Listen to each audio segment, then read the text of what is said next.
Can somebody please explain to me how we're already at the end of 2019? Like, this has flown by so much faster than I thought. And granted, there were moments that definitely felt slow in 2019, but I think overall this year has been faster than most years, I think. But anyways, with the end of the year comes my top 10 favorite movies of 2019. I've seen every movie that I really have a desire to see, so I'm ready to put out this video. A couple things I need to note before we get started. Number one, I did not get to see every movie that came out in 2019, unfortunately. There were a lot that I had to miss over the summer because I was working at a camp for 3 months, so I had to pick and choose which ones I was able to see.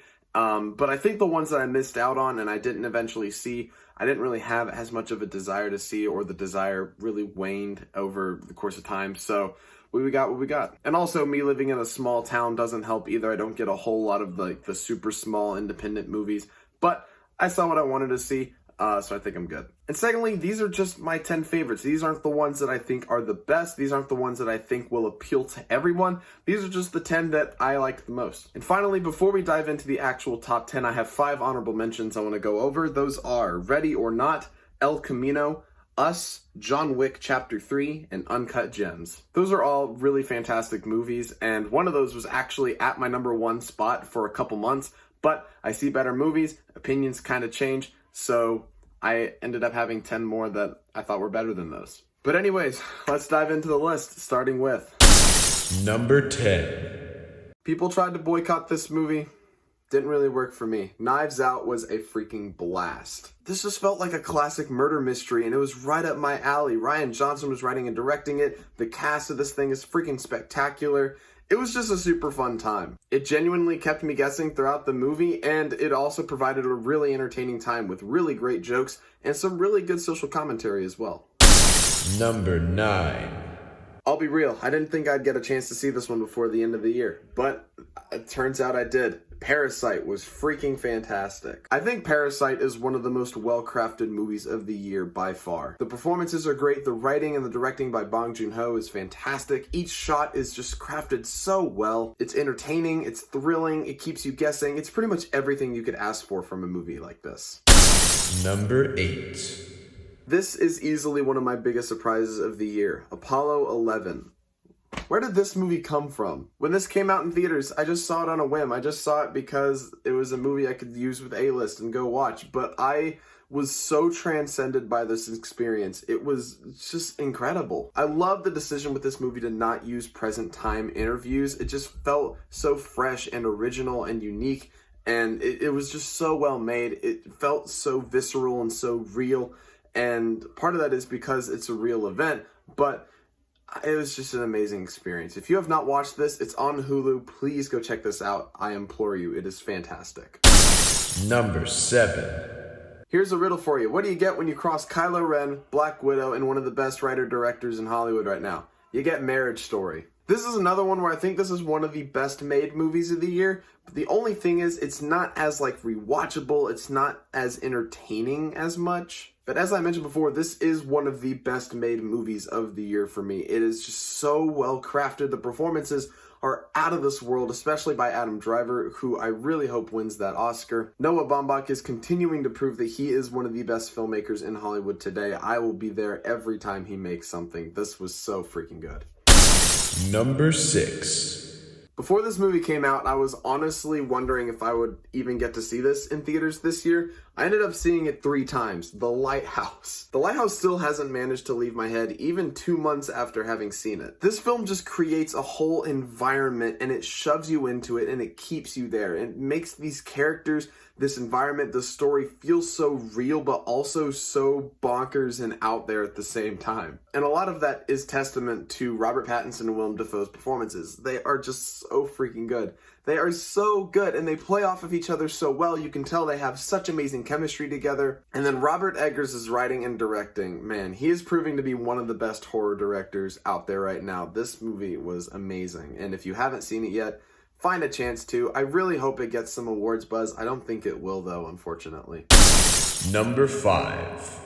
Going into this movie, I knew I was probably going to like it, but I didn't expect to love it as much as I did. Jojo Rabbit hit me on a level that most of the other films this year couldn't. Just for starters, Taika Waititi, I think, is one of the most impressive filmmakers right now. He's able to do what most filmmakers out there can't do, which is balance comedy and drama perfectly. He's able to have quippy jokes and keep you laughing all the way through, and he's also able to make you cry with some things. And with this movie especially, he made me laugh so hard all the way through the movie, and he made me cry at multiple points.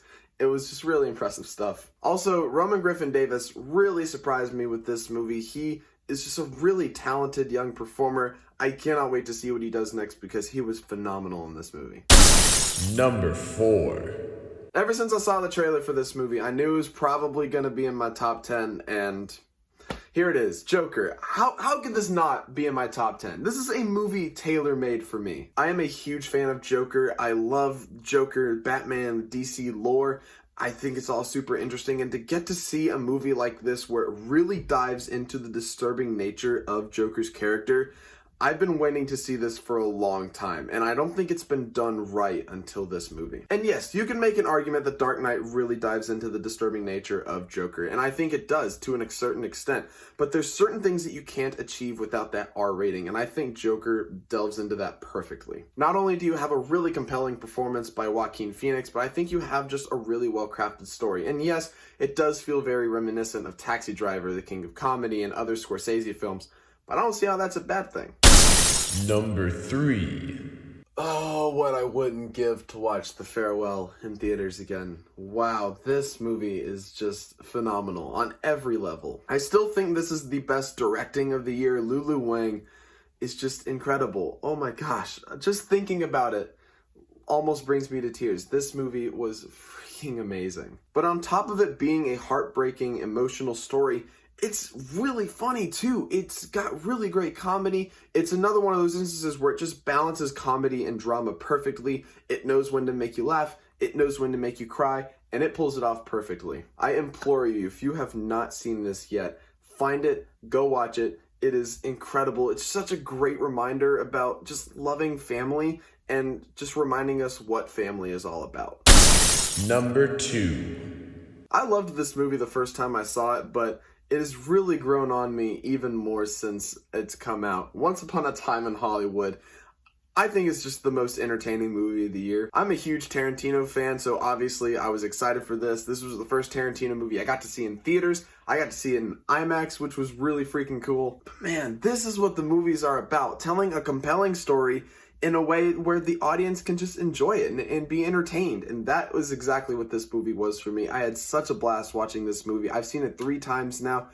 It gets better every time I watch it. Number 1. Alrighty, we hit it. Number 1. What is it?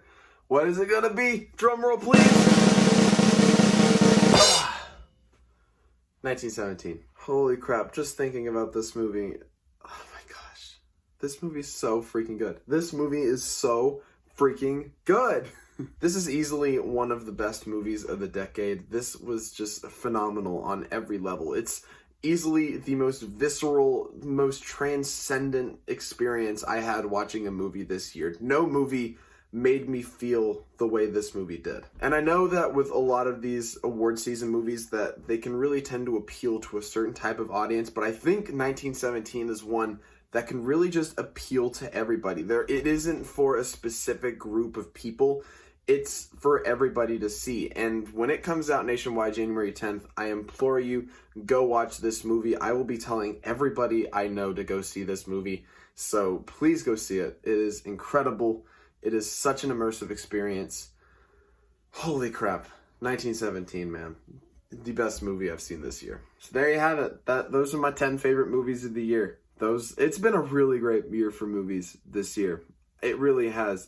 2018 could have been better for movies, I think, but 2019 just gave us so many great movies, and there are still some that I still need to see, but I will be watching those later. If I have any updates for this list, I'll put them in the comments.